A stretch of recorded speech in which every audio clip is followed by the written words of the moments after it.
hvað ertu með hana? Bara, þú veist, tyggjó.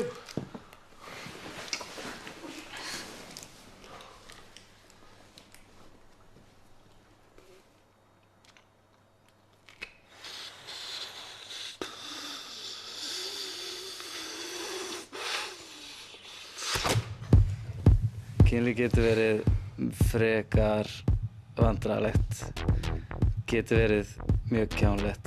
Kynlíf alls konar. Stundum frábært. Stundum minna frábært. Kynlíf skemmtilegt. Spennandi. Gott. Kynlíf fyrst og fremst traust. Kynlíf algjört æði. Kynlíf ótrúlega góð leið til að tengjast annarri manneskju sem þið þykir vænt um. Og það skiptir engu máli hvort manneskjan sé stelpa eða strákur. Kynlíf alls konar. Kynlíf leið til að tjá væntum þykju ást og tilstand. Kynlíf innræðasta tjáning.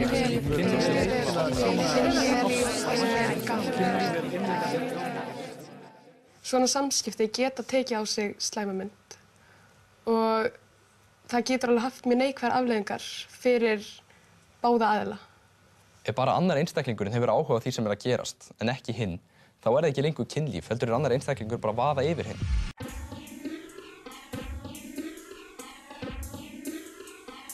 Það fullt af hlutum í kringum okkur bara í samfélaginu sem getur alveg ruglað fólk í rýminu og það svo skrítið að það í alvörunni til fólk sem skilur ekki muninn á ofbeldi og kynlífi. Víða í gangi mjög skrítnar hugmyndir nauðganir sem við getum til dæmis séð á kommentum á Facebook eins og til dæmis þetta. Ef ég hefði verið nauðgað einhverjum frægum, þá myndi ég nú bara fíla þig botn. Ok, stoppa hér. Nú skulum við skoða aðeins hvað nauðgun Samkvæmt íslenskri orðabók nauðgun að hafa samfarir við mannesku gegn vilja hennar. Athugið að það að totta, putta eða sleikja aðra mannesku gegn vilja hennar eða láta eitthvað gera slíkt við sig líka nauðgun. Ef ykkur vill láta nauðga sér og segist jafnvel fíla það í botn, að þá það ekki lengur gert gegn vilja viðkomandi. Þá hann eða hún orðin sjálfviljugur þáttakandi og þá ekki lengur nauðgun að ræða. Að vilja láta nauðga sér því einfaldlega ekki hægt. Sumir kalla kynlíf eina af 4 frumþörfum manneskjunnar. Hinar frumþarfirnar að borða, sofa og kúka og pissa. Allir ráða algjörlega yfir sínum frumþörfum. Tökum dæmi. Segjum að við séum stödd á veitingastað, eins og þessi 2. Hvað? Gráðust. Ég pantaði ekki gráðust. Jú. Nei, ég borði ekki gráðust. Ég með ofnæmi fyrir þessu. Ógeðslegt. Ástu mín, getum við ekki haft það svolítið notalegt hérna? Við getum alveg haft það notalegt, sko. Ég alveg hérna, bara... Ég ekkert eitthvað eitur. Búin að missa matarlistana. Ég get ekki bara, lyktina af þessu. Hvað 1 bita? 1 bita fyrir mig. Smakka allavega. Grínast? Jú, 1 bita.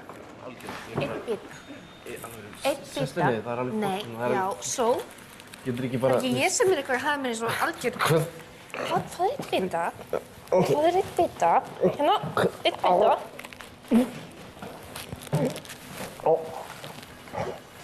Já, svona. Kynntu. Duglegur. Sko, var þetta ekki bara gott? Væri þetta í lagi? Segjum svo til dæmis að klukkan sé orðin margt og maður biðjum að fá að gista á sófann hjá vini sínum. En svo sófinn bara ekki að gera sig. Hann óþægilegur, maður getur ekki sofnað, þarf að vakna í fyrramálið. Æ, þessi sófi ekkert að virka. Eða eitthvað gerist sem verður til þess að maður bara ákveður að fara heim í sitt eigið rúm.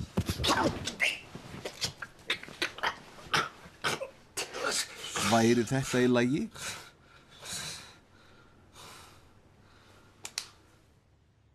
Segjum að maður biðjum að fá að nota klósettið heim hjá vinkonu sinni, en hætti svo við, væri þá í lagi að vinkonan réðist á mann, rifum hann úr fötunum og skellti mann á klósettsettuna.